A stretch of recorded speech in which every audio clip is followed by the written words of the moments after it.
Y a esta hora de la mañana, como ya les veníamos contando, vamos a hablar del oído. Y todo lo que compone este oído es tan importante, tan delicado. Y claro, está ahí y uno en verdad no se da cuenta de lo delicado que puede ser cuando uno lo manipula mal. Hay que recordar que es un huequito que está abierto. Cualquier cosa puede entrar por ahí. O a veces introducimos cosas que no deberíamos. Y más aún, ¿qué tan complicado puede ser si se trata de un pequeño? Bueno, todo lo que tienes que saber respecto del cuidado de los oídos los vamos a tener el día de hoy con nuestro invitado, el doctor Cristian John Trujillo, quien es otorrino del Hospital María Auxiliadora del Ministerio de Salud. Y ustedes, por supuesto, desde ya les comparto las líneas porque estoy segurísima que tienen muchas que quieran plantear. El 212-4090, nuestra línea telefónica, el 942-593-607 es el WhatsApp y tienen, por supuesto, la plataforma de YouTube de RPP Noticias con el chat en vivo. Doctor, muy buenos días, gracias por estar con nosotros. Gracias, Sara, por la invitación, acá honrado por la invitación y pues para responder todas las dudas que ustedes tengan. Claro, de repente deberíamos empezar con el inicio y lo más básico. El oído, ¿tenemos que cuidarlo de qué manera? El oído es una cavidad cerrada con lo que respecta a lo que es el conducto, en el cual es un fondo en el cual cualquier manipulación dentro de lo que es dentro de esas cavidades podría ayudar a que te pueda generar una mejor audición o hasta te la puede complicar grandemente. Entonces, ¿sí hay que manipular si es que decimos que de alguna manera va a mejorar? El oído tiene su propio sistema de limpieza, que son unas microvellosidades que se encargan de barrer la cera desde la parte más interna hacia la parte más externa. Es una limpieza natural que tenemos todos los mamíferos, incluso los seres humanos, y cuando se expone este oído a ambientes con muchas irritantes, en un lugar con mucha humedad, tierra, polvo o algún alergeno externo, el oído va a responder produciendo más cerumen, más cerilla. Y esa cerilla es la que va a terminar obstruyendo el conducto y es lo que va a generar justamente las infecciones que nos traen a nosotros. Doctor, ¿cómo está? Buen día. Noemí Mamani le saluda desde Cusco. ¿Y cómo debe ser este proceso de limpieza, doctor, de las mamás, por ejemplo, a los más pequeños? Nos suelen vender estos los hisopos, perfecto, sí, doctor, para limpiarlos, pero no sé si lo debemos introducir o es que esto es solo para la parte externa. En todo caso, ¿cómo hacer esta limpieza a nuestros pequeños? Buen día, Noemí. Un gusto conversar contigo también. Con respecto a lo que es el oído, como les estaba comentando, se limpia solo. No debemos introducirnos ningún tipo de objeto dentro del conducto.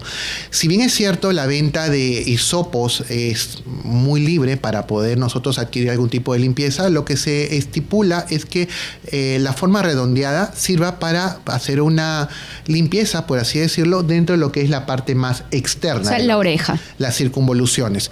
No debe ingresar la parte blanquita dentro del conducto porque ahí sí nos podemos generar muchas lesiones. Recordemos que el hisopo tiene un diámetro de 8 milímetros y el conducto de 5 o hasta 6 milímetros. Impulsarlo nos puede generar más daño que mejoría. ¿Qué pasa entonces si yo, observando la oreja de mi niño, veo que sí tiene un poco de cera y debo sacarla? Todo lo que sea externo y podamos nosotros visualizarlo, podríamos de repente ayudarnos con algún tipo de el extremo de la toalla o de repente de manera muy superficial con la cabeza del hisopo. Pero recordar siempre como parámetro que la parte completa del hisopo no debe ingresar dentro del oído. Podemos hacer la parte más superficial, sí, pero la parte blanca completamente dentro del conducto no debe ingresar. Queda entendido, doctor, y no lo debemos hacer, por favor, si los papás, como yo, lo estábamos haciendo, entonces eso no está bien. Doctor, pero cuando son chiquititos, muchas veces pasa que los niños son traviesos, me incluyo. Yo recuerdo muy bien que cuando era pequeña tenía curiosidad de saber cuántas arvejas podían entrar a mi oído. No recuerdo cómo la sacó mi mamá, pero hay muchos niños que hacen eso. Entonces, ¿qué pasa si se ocurre un incidente como ese, doctor? ¿Tengo que acudir al médico? Muy buena pregunta, Noemí. Sí, nosotros cuando estamos frente a lo que denominamos cuerpos extraños, lo que tenemos que llevar inmediatamente al paciente es a un especialista, al médico especialista. Si bien es cierto, pueden ser cuerpos que puedan fácilmente manipularse.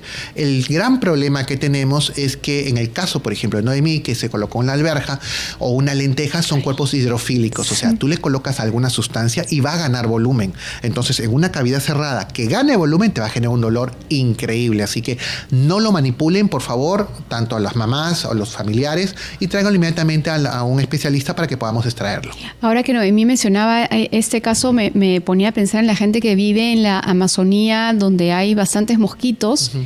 Y a veces uno hace siestas a la intemperie, ¿no? Y yo digo, ¿y qué pasa si se nos mete un mosquito al oído?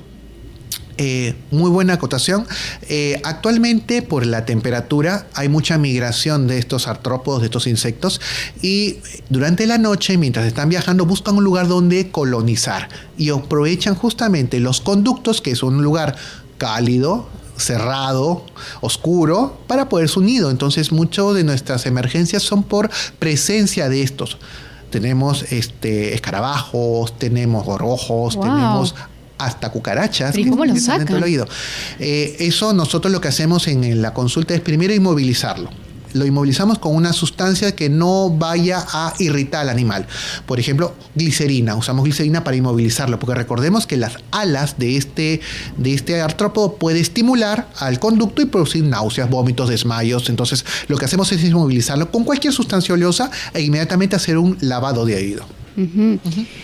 Un lavado de oído, sí. Inmovilizar al insecto. Me estoy imaginando tantas escenas, sí. Noemí. Y yo me imagino que no habrá visto el doctor. Sí. No sé si algún objeto extraño en los oídos que usted ha tenido que tratar, algo así curioso que nos pueda contar. Y eso, doctor, le vamos a pedir que nos lo cuente luego de la pausa, que estoy segurísima va a ser una anécdota muy interesante, pero además sí. También saber, porque el tema del oído es que está conectado, también tiene vías de conexión con el cerebro, con las vías respiratorias también. Entonces, ¿qué pasa si tengo una infección en el oído y esto puede migrar a otras zonas del cuerpo? Con eso también regresamos.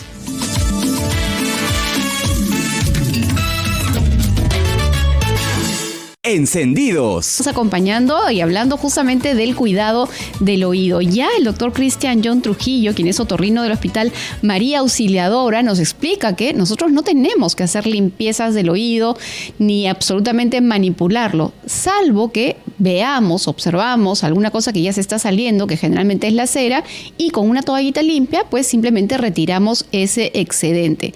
Pero luego no tenemos que hacer absolutamente nada más. Y nos contaba de que existen casos bastante atípicos de gente que por alguna manipulación ingresa un objeto extraño. Ya nos comentó Noemí de las arvejas, que jugaba ella de niña, pero también en lugares como en la Amazonía, donde pueden haber, o sea, de hecho hay insectos que entran al oído. ¿Alguna mal hábito o mala costumbre que nos pone en riesgo de que algo entre al oído sin querer? Más que nada lo que es el estilo de vida.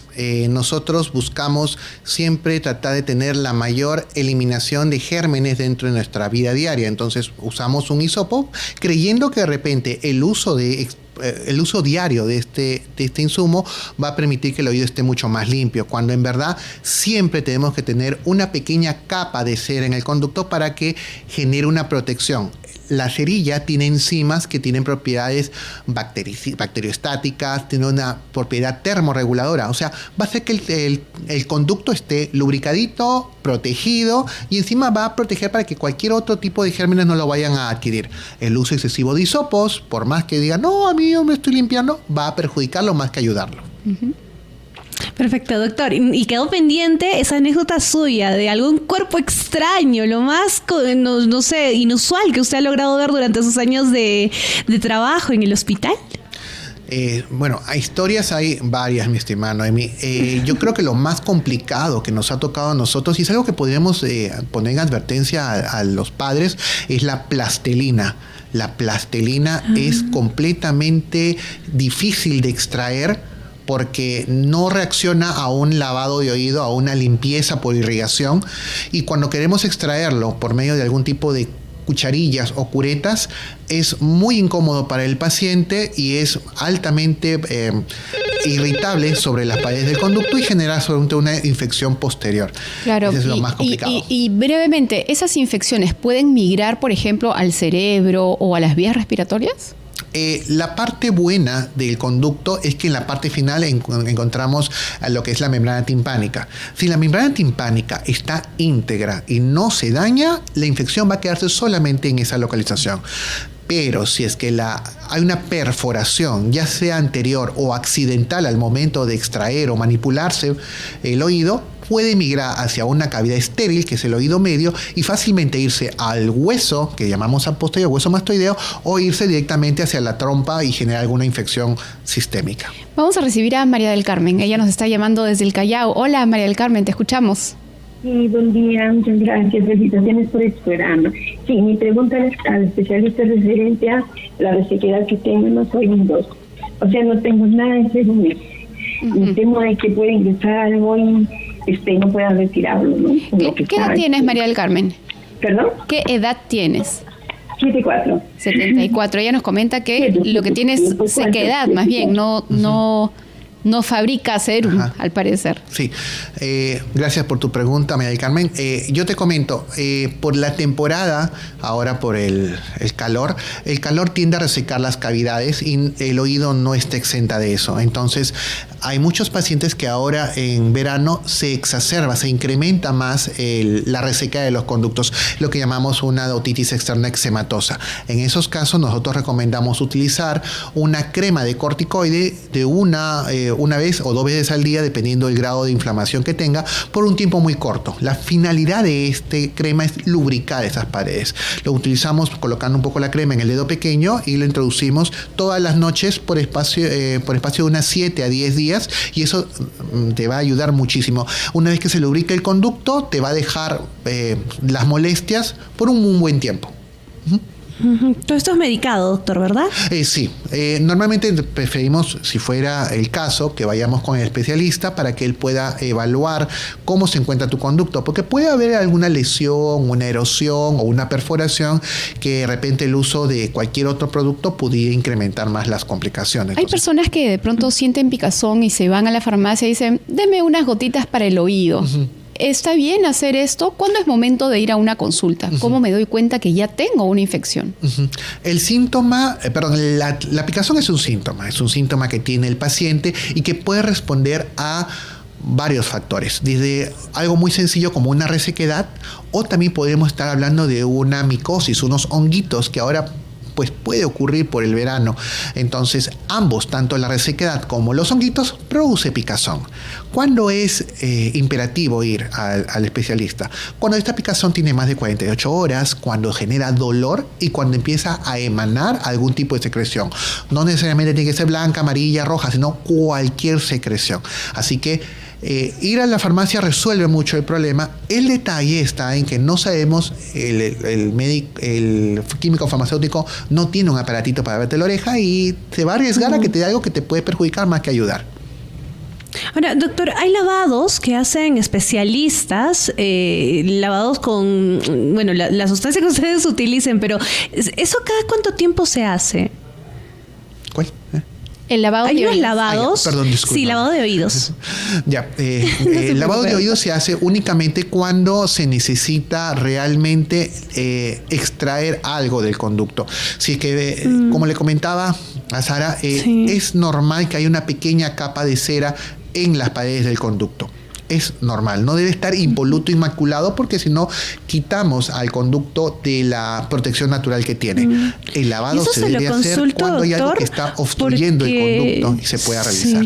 Sí. Y se lo consultaba, doctor, porque en las redes sociales hay un montón de videitos que te muestran, sí, debes hacerte los lavados, y muestran a niños, adultos, como si fuera una acción normal o cotidiana, y eso no está bien en todo caso. Sí, hay una tendencia a tratar de solucionar algunas patologías que son propias de la especialidad. Nosotros recomendamos siempre que el lavado de oído se realice con las condiciones necesarias. hay llamamos unas jeringas de lavado que se denominan jeringa inglesa, que son más o menos de unos 50 a 100 centímetros cúbicos, dependiendo si es pediátrica o si es de adulto, y se debe utilizar una temperatura adecuada del líquido que se va a irrigar para que no pueda lesionar durante el trayecto el conducto. Entonces, tan importante que zapatero su zapato.